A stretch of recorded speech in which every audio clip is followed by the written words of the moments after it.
নমস্কাৰ আপোনাৰ ঘৰৰ ওচৰৰে পশ্চিম হাতীপাত এখন ঈদুল আজহাৰ উপলক্ষে যি স্থানীয় ল'ৰাখিনিয়ে ক্ৰিকেট খেল অনুষ্ঠিত কৰিছে তাত আপুনি অতিথি হিচাপে উপস্থিত আছে যিবা সুন্দৰ এখন খেল অনুষ্ঠিত কৰিছে পশ্চিম হাতীপাত যুৱ সংঘই কি ক'ব হয় সঁচাকৈ আজি ইমান সুন্দৰকৈ এই ইটাবাটাৰ পথাৰৰ মাজত ইমান সুন্দৰকৈ এখন ধুনীয়া খেল চলি গৈছে আৰু যিটো সময়ত ডেকা ল'ৰাবিলাকে ড্ৰাগছ মদ বিভিন্ন নিচাজাতীয় হেৰিত ব্যস্ত থাকে সেইটো সময়ত এই এনেধৰণৰ খেল ধেমালিত যদি আমাৰ ল'ৰাবিলাক লাগি থাকে উৎসাহী হয় তেতিয়াহ'লে নিশ্চয় আমাৰ সমাজ ভাল দিশে আগুৱাব আৰু এটা ভাল লক্ষণ মোৰ ঘৰৰ ওচৰতে বহুত ভাল লাগে দুইটা টিমে পশ্চিম হাতীপাত যুৱ সংঘ যি কি ল'ৰাখিনি আগবাঢ়ি আহিছে এটা সুন্দৰ খেল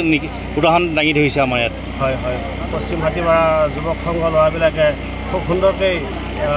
দুইটা দলৰে ভাল এটা খেল আমি পৰিদৰ্শন কৰিব পাৰিছোঁ গতিকে পশ্চিম হাতীপাত যুৱক সংঘক